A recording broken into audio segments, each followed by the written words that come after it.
एकीकडे नीट पेपर फुटी प्रकरणानंतर आता टीईटीचा देखील पेपर फुटला जातोय. ज्या विद्यार्थ्यांना शिकवणारे शिक्षक जे आहेत त्या शिक्षकांचंच भविष्य अंधारात आहेत आणि त्यांचाच पेपर जो आहे तो फुटला जातोय. कशा पद्धतीने या सगळ्या पेपर फुटीच्या प्रकरणावरती बघताय? काय बेशरम आहेत.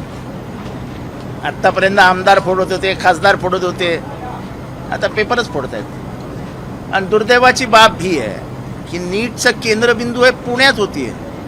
पुणे हे विद्येची माहेर नगरी आणि सगळ्या माहेरवाशनी पेपर फोडत आहेत. काय झालं दुर्दैव आपलं.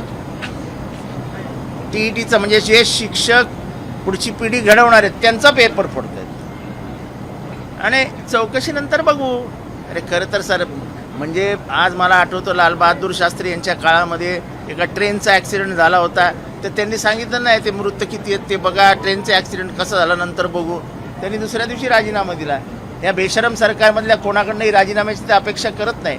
पण हे जे काही चालू आहे ते विद्यार्थ्यांच्या जीवनाशी किती खेळणार आहात, भविष्याशी किती खेळणार आहात. MPSC घोटाळा, कुठलीही परीक्षा घोटाळा, आमदार घोटाळा, खासदार घोटाळा. हे घोटाळ्याचं सरकार आहे, हे घोटाळेबाज सरकार आहे. आपण कशा पद्धतीनं ट्रॅप लावून अधिकाऱ्यांना अडकवलं अशा पद्धतीची धमकी गुड्डू सेठ नावचा व्यक्ती RTO अधिकाऱ्यांची कारवाई करतायत त्यांना दम देतोय. इथे मंत्र्यापासून खालच्या लेवलपर्यंत हेच चालू म्हटल्यावर आता सगळी व्यवस्थाच खराब झाली, सडली व्यवस्था. त्या सडलेल्यामधनं असाच वास येणार. सब मॅनेज होत आहे. त्या सियाला पण वाटलेलं सब मॅनेज होत आहे, तिला ढकलून नवऱ्याला. निकालाचं वाचन होणार आहे. आरोप निश्चिती आधीच झालेली आहे, पण आज शिक्षा सुनावली जाणार आहे. काय अपेक्षा आहे? फाशी व्हावी अशी अपेक्षा आहे.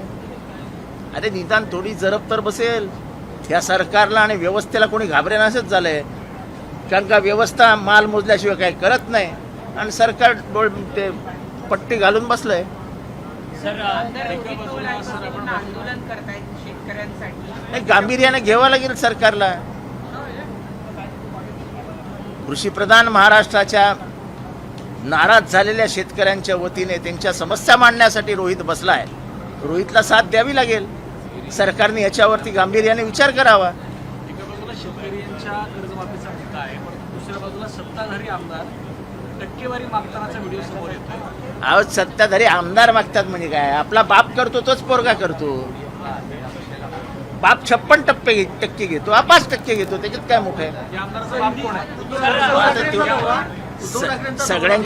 सगळ्यांचे बाप आम्हीच शोधायचे, तर तुम्ही काय फक्त उभे राहायला येणार इथे?